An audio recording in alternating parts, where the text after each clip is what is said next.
Hello dears, welcome back. അപ്പോൾ എല്ലാവരും ഇങ്ങനെ മോഡൽ എക്സാമിന് വേണ്ടിയിട്ട് പ്രിപ്പയർ ചെയ്തുകൊണ്ടിരിക്കുമായിരിക്കും.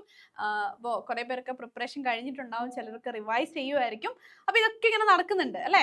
അപ്പോൾ മിസ് ഇന്ന് വന്നിരിക്കുന്നത് നമ്മുടെ ആ ഒരു പെർട്ടിക്കുലർ വെയിറ്റേജ് ഒന്ന് നോക്കി അത് കറക്റ്റായിട്ട് അതിനനുസരിച്ച് പഠിക്കണം എന്ന് പറയാൻ വേണ്ടിയിട്ടാണ്. ഓക്കെ, അപ്പോൾ നമുക്ക് ജസ്റ്റ് സമയം കളയാണ്ട് ഓരോ ചാപ്റ്ററിൽ നിന്നും എത്ര പെർസെൻറ്റേജ് ആണ് നമുക്ക് എക്സ്പെക്ട് ചെയ്യാവുന്നത് എന്ന് നമുക്കൊന്ന് പെട്ടെന്ന് നോക്കിയാലോ?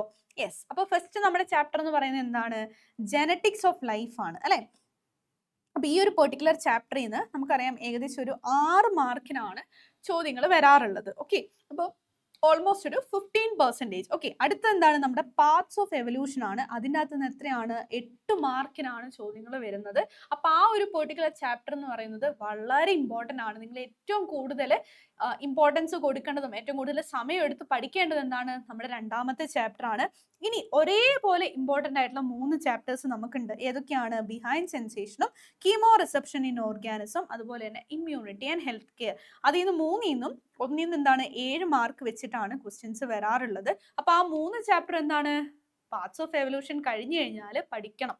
നല്ല പോലെ എഫേർട്ട് ഇട്ട് തന്നെ നമ്മൾ പഠിക്കണം. കൂടുതൽ സമയം ഇൻവെസ്റ്റ് ചെയ്യേണ്ട 3 ചാപ്റ്റേഴ്സ് ആണ്. ഓക്കെ, ഇനി അവസാനത്തെ ഒരു ചാപ്റ്റർ ഉണ്ട്, നമ്മുടെ ബയോളജി ആൻഡ് ടെക്നോളജി എന്ന് പറയുന്നത്. അതിൻ്റെ അകത്ത് നിന്ന് ഏകദേശം 5 മാർക്സ്, 4 to 5 മാർക്സ് ആണ് ആ ഒരു പെർട്ടിക്കുലർ ചാപ്റ്ററിൽ നിന്ന് വരാറുള്ളത്.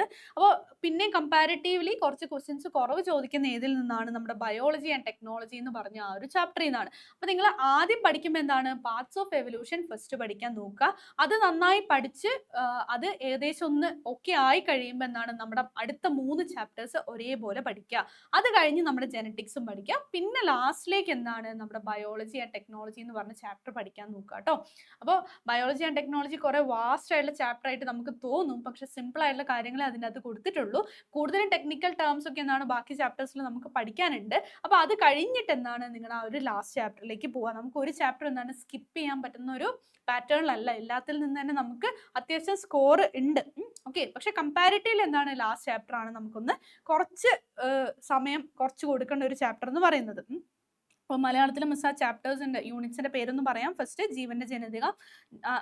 ജീവന്റെ ജനിതകം എന്ന് പറഞ്ഞ ആ ചാപ്റ്ററിൽ നിന്നാണ് 6 മാർക്കിന് ചോദിക്കാറുള്ളത്. പിന്നെ പരിണാമത്തിന്റെ വഴികൾ, ദാറ്റ് ഇസ് വെരി ഇമ്പോർട്ടൻറ്റ്. പിന്നെ അടുത്താണ് സംവേദനങ്ങൾക്ക് പിന്നിൽ അല്ലെ, അത് കഴിഞ്ഞിട്ടാണ് ജീവികളിലെ രാസസംവേദനം, പിന്നെ പ്രതിരോധവും ആരോഗ്യ സംരക്ഷണവും.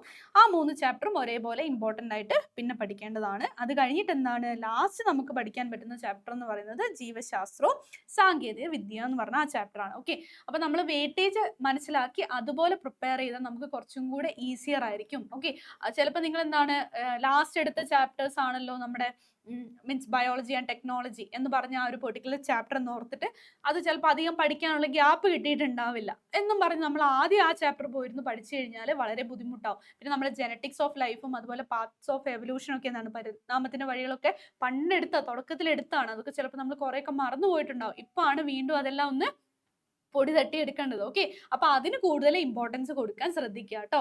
ഓക്കെ, അപ്പൊ ലാസ്റ്റ് എടുത്ത ചാപ്റ്റർ ആണല്ലോ എന്ന് വിചാരിച്ച് ലാസ്റ്റ് ചാപ്റ്ററിലേക്ക് ആദ്യം പോകരുത്. ഫസ്റ്റ് ഉള്ള ചാപ്റ്റേഴ്സ് പഠിച്ചു തീർത്തിട്ട് വേണം ഇതിലേക്ക് വരാൻ. അപ്പൊ ഈ ഒരു ഓർഡറിൽ തന്നെ പഠിച്ചു പോവുക. ആ വെയിറ്റേജ് എങ്ങനെയാണോ കൊടുത്തിരിക്കുന്നത് ആ വെയിറ്റേജിനനുസരിച്ചുള്ള ചാപ്റ്റേഴ്സ് ഫസ്റ്റ് പഠിക്കാൻ ശ്രദ്ധിക്കുക കേട്ടോ. അപ്പൊ എല്ലാവരും മോഡൽ എക്സാമും അതുപോലെ മെയിൻ എക്സാമും ഒക്കെ നന്നായിട്ട് അടിപൊളിയായിട്ട് തന്നെ എഴുതണം. ബയോളജിക്ക് നല്ല മാർക്ക് തന്നെ സ്കോർ ചെയ്യാൻ നമുക്ക് പറ്റും.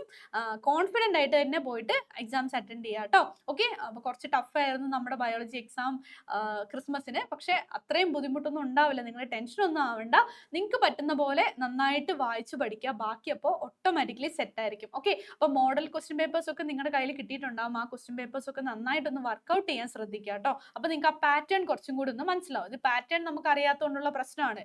നമ്മുടെ ടെക്സ്റ്റ് ബുക്ക് മാറിയതിൻ്റെയും അതിൻ്റെ ഒക്കെ കുറെ പ്രശ്നങ്ങളാണ് അല്ലെ, അല്ലാണ്ട് വലിയ ടഫായിട്ടുള്ള ക്വസ്റ്റ്യൻസ് അല്ല വരുന്നത്. പാറ്റേൺ ഒന്ന് മാറ്റിയിട്ടുണ്ട്. ഓക്കെ, അപ്പൊ അതിനനുസരിച്ച് നിങ്ങൾ ഒന്നും കൂടെ ആ ക്വസ്റ്റ്യൻ പേപ്പർ വർക്ക്ഔട്ട് ചെയ്യാൻ ശ്രദ്ധിക്കുക. റിവിഷൻ ഒക്കെ കഴിഞ്ഞിട്ടുണ്ടെങ്കിൽ എല്ലാവരും ക്വസ്റ്റ്യൻ പേപ്പർ വർക്ക്ഔട്ട് ചെയ്യുക. Okay, so all the very best. അപ്പൊ നമുക്ക് വീണ്ടും കാണാം. Thank you and bye bye.